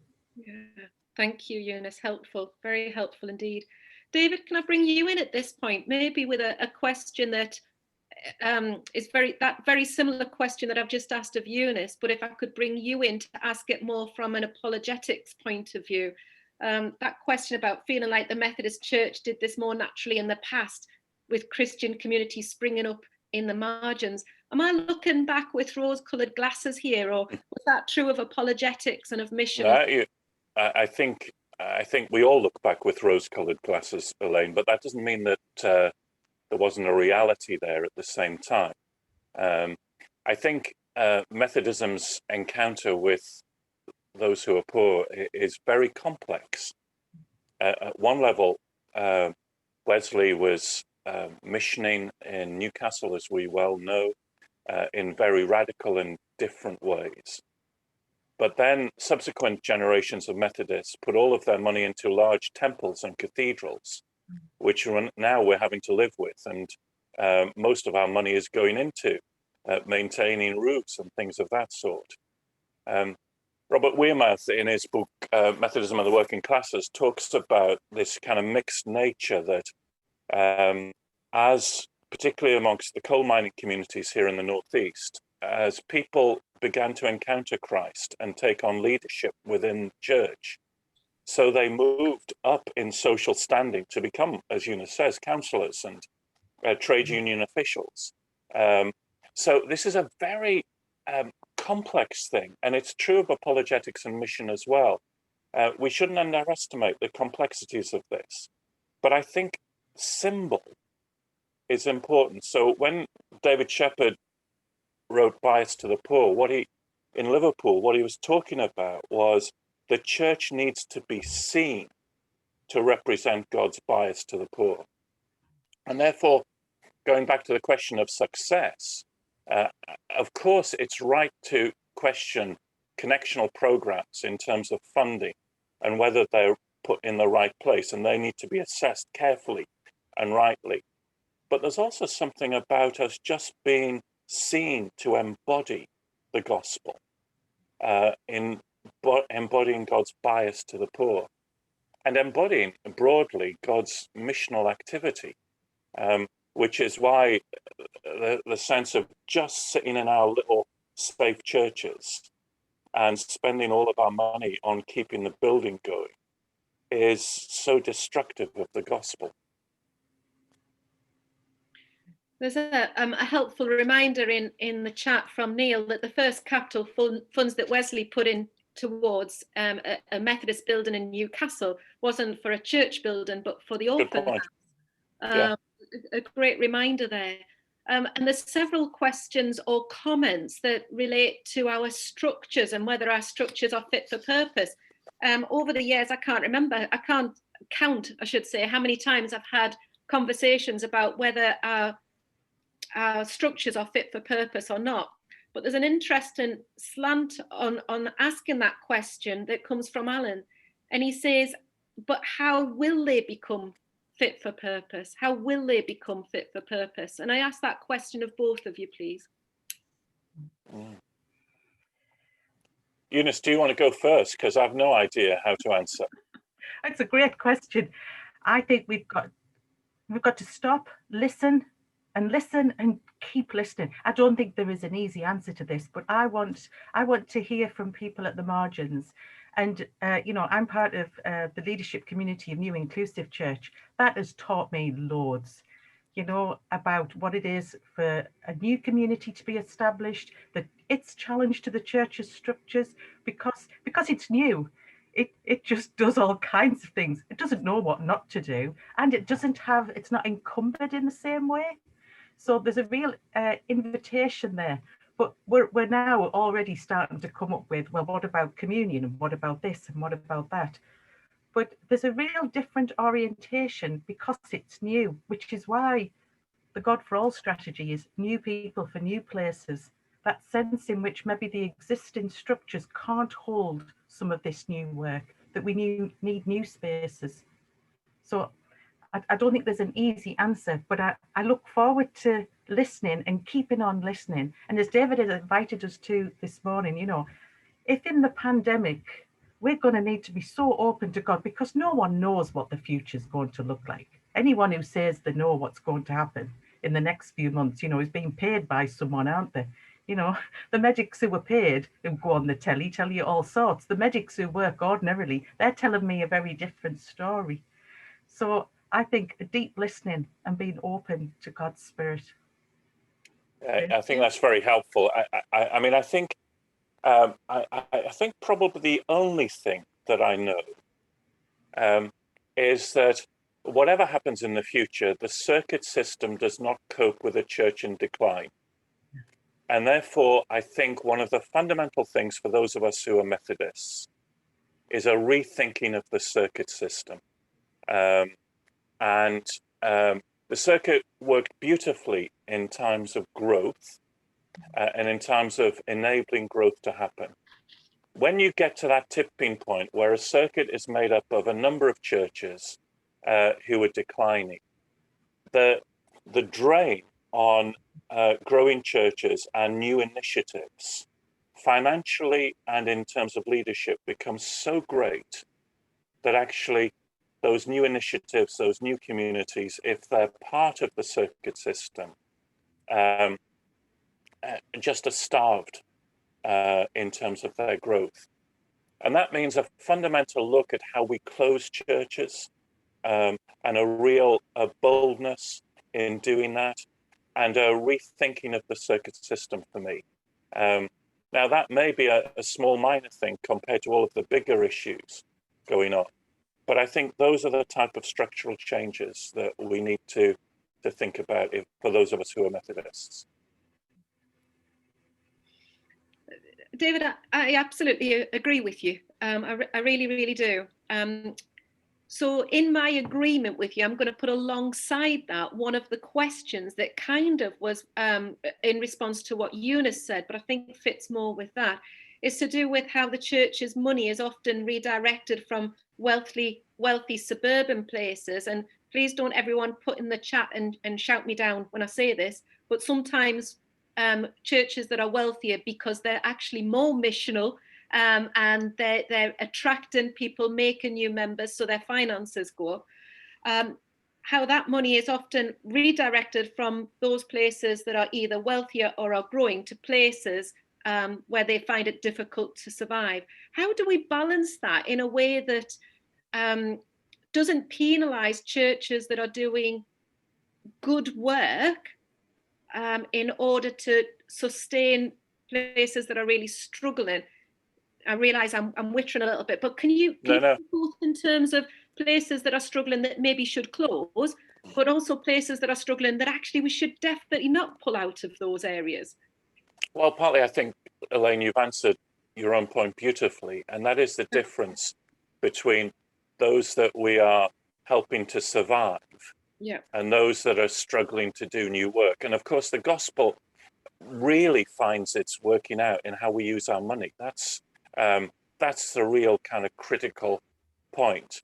And my sense is, with great sadness, is to say we're using most of our money helping places to survive as cozy little clubs, rather than investing in risky new ventures that actually may not survive long term.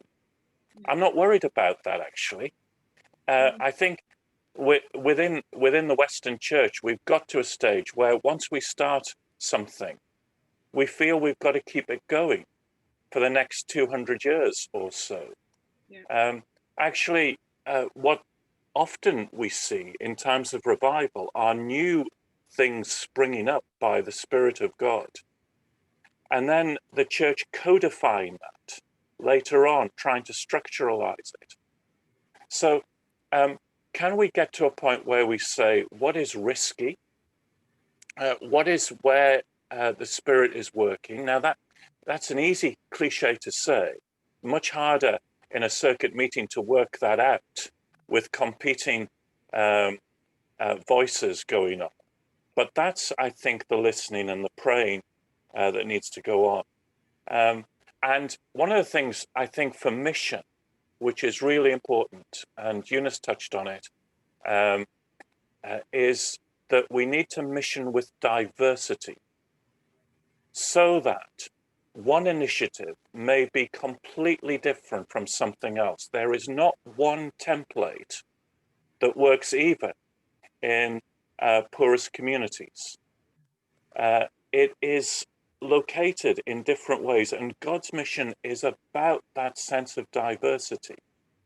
So diversity, risk, newness. I mean, I think it was you, Elaine, who rightly, well, I know it was you, Elaine, talked about how we should work at letting churches die with dignity. And there's something really important about that. But it's that difference between survive and struggle for growth that is key for me.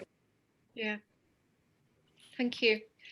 I'm just going to read out Malcolm's, it's not a question, but a statement in the chat. Cozy clubs. When we ask about our church reopening and what they miss most, it's friendship and fellowship, not worship and spreading the good news. And we have indeed lost our way. I think that's... I agree with that completely. I have to say, nationally, I've seen a number of places where people are happy to meet in gardens for coffee and a chat. But it doesn't occur to them that actually they could worship while they were doing that. And I think, the club mentality well, I'll tell you this. I mean, I went to a church before lockdown and arrived a little late for a 10:30 service. It was 10:20 when I arrived, so I was a little worried. I went up to the main door. It was locked. So I thought, I may have got the wrong time. 10:24, a car pulled up. 3 people got out of it, nodded to me, opened the door, walked into the church. One sat at the piano. The other 2 spread themselves as far as they could in the pews. At 10:28, the person sitting at the piano turned to me and said, now then, lad, you can start. I said, it's not 10:30 yet. She said, oh, don't worry. She said, no one else will come. I've already locked the door. Now, that's classic. The church is here for us, for our cozy little club. And, that's fundamentally something that affects us all. It corrupts what the Church of God is all about. And I'm guilty of it as much as my 3 friends in that little church that I was trying to minister at a little while ago. Yeah. So back to the question about structures, maybe we're not so much encumbered by our structures, but by our poverty of discipleship. Eunice, there's a question that came whilst you were speaking from Stuart Earle. He says he's thrilled to be part of a church that wants to be a church at the margins, but that he instantly feels wearied. Interesting that you should pick up on that as well, David, in your contribution. He feels wearied as he thinks about how to start this. He knows that our present structures are not in the arena in which new ecclesial communities could be based. But what then can any of us within the existing churches do to enable another ecclesial community amongst those whom we have so very little contact? What can we do there, Eunice? Is there something about our discipleship and what it means to be the people of the good news, that if we're not in these communities, but we feel a heart before God that we should be, where we make our friends? You know, if it's said, isn't it, that when people become Christians, often within 5 years, 95% of their friends are Christians, because they shut down their interactions and who they're neighbours with. And it's interesting, I noticed in the chat, Rob Wiley had put about how the pandemic has got neighbourhood communities coming together. And I asked the question of me, what does it mean to be a good neighbour in the pandemic? What does it mean for people in our communities to really get to know us? And the answer sort of structurally to Stuart's question is that in the district funding, there's £8 million has been allocated to church at the margins, with the view that in the Newcastle district, for example, in the second tranche, as a district, will be invited to identify a project in a marginalised, vulnerable community, and to think about how that project could then flow its learning and what it discovers across the district, with the aim that by 25-26, that every circuit is invited to engage in a new marginalised community. That's a kind of structural response, but I kind of see that as one thing, but I see God's invitation here to me to be a disciple of Christ that actually embraces people who are poor in my life. And so, you know, my invitation to myself is, well, what am I going to do? Never mind the connectional money, never mind funding strategies, never mind the district giving me a handout. What am I going to do to help change the communities that I'm in? So I'm excited by that invitation, because I know how much I have been changed. I continue to be changed by the people who I meet, who show me God by their lives and by what they are open to and what they challenge me to. The community I work alongside, it's deeply honest, and I love that. You know how you go to church sometimes and everyone's very polite? How are you this morning, David? Are you okay? David says, oh, you know, I've had a terrible week, but thinks he's got to say yes. The people in my community, they can see right through that. And if David said, oh yeah, Eunice, I'm fine, we'd just go, well, David, you look terrible. Thanks, Eunice. But what they want is the truth. They see through it. And so that truth, you know, and that beautiful verse in the Bible that says, you know, that the truth will set us free. There is something the church I'm part of genuinely feels like a party. Despite the fact it has extreme poverty within it, it feels like a party because I feel like I can see God. Oh, apologies, Alison. I think David obviously looks great this morning. I think Eunice, you're absolutely right about how I look. No, more importantly, about our ability to speak truth to each other. I was about to say I'm preaching tomorrow morning, but in fact I preached on Thursday, but it'll be shown tomorrow morning. We're working through Philippians in our church, and Philippians 2, that sense of encouraging one another, of speaking to each other in love, and that phrase, being of the same mind, that doesn't mean that actually we agree with each other. That means that we're committed to the same direction, the same orientation. We can have lots of conversation and challenge along the way, as the Philippians church did. But because we know we're in the same direction, following Jesus, that liberates us to speak truth to each other in a way where we have to be honest. We have to call out the emperor's new clothes.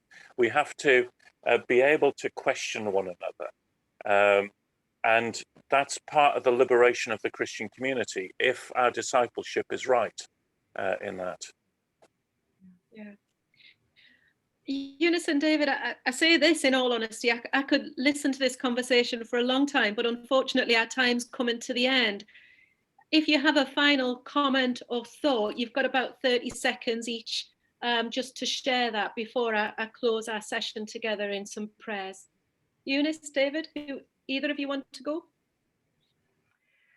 I've been thinking in my my daily readings have been very much in the Psalms. I've been in the Psalms because having journeyed with COVID and people in my family who've died from COVID, the Psalms have helped me to face some truth, to lament, and to face that sense of that deeper honesty that the Psalms invite us to. So my final word would be, what as a church invites us to be honest, to really listen, to lament this situation before God, to admit we haven't got answers, but that cry of the psalmist that in a pandemic, God is still God, that willingness to be quietened by God, to enter the deep silence of God, that we really listen, really, really listen. We don't just open our churches and not know why. We don't do this initiative and don't really know why. We listen to God and experience that invitation of the Spirit that takes us beyond the limits of our own imagination. I'm deeply challenged by that. Thank you. David?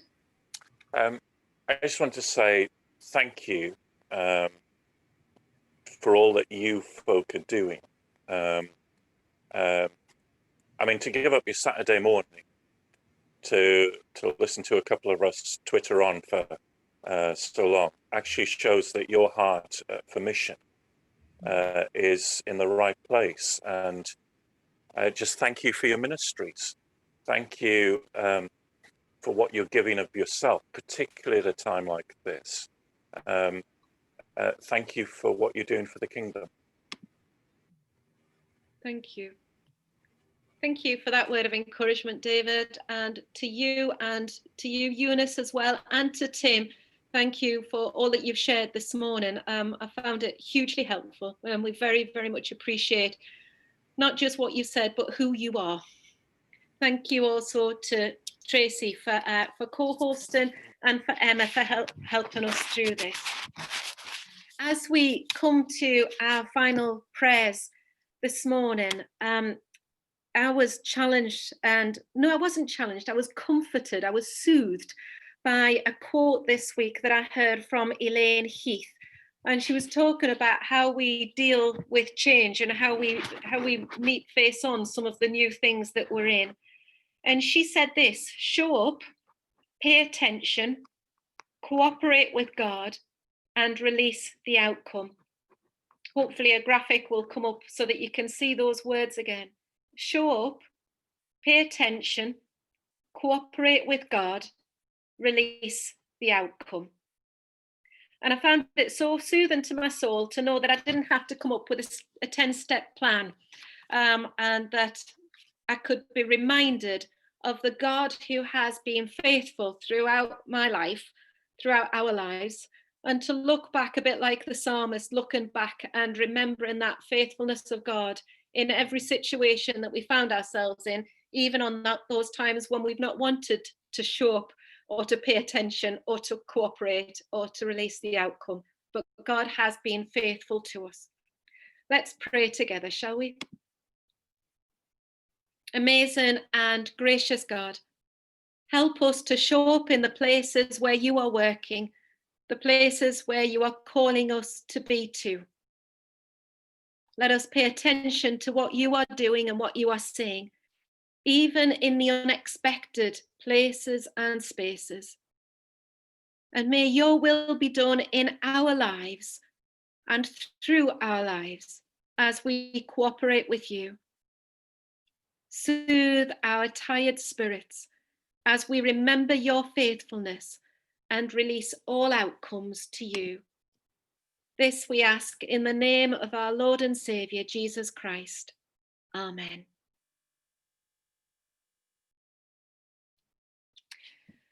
Thank you, folk. It's been a pleasure to be with you and to share with you today. As Tracy mentioned at the beginning, this has been recorded, and we'll release the YouTube link to that through various different channels at the beginning of next week.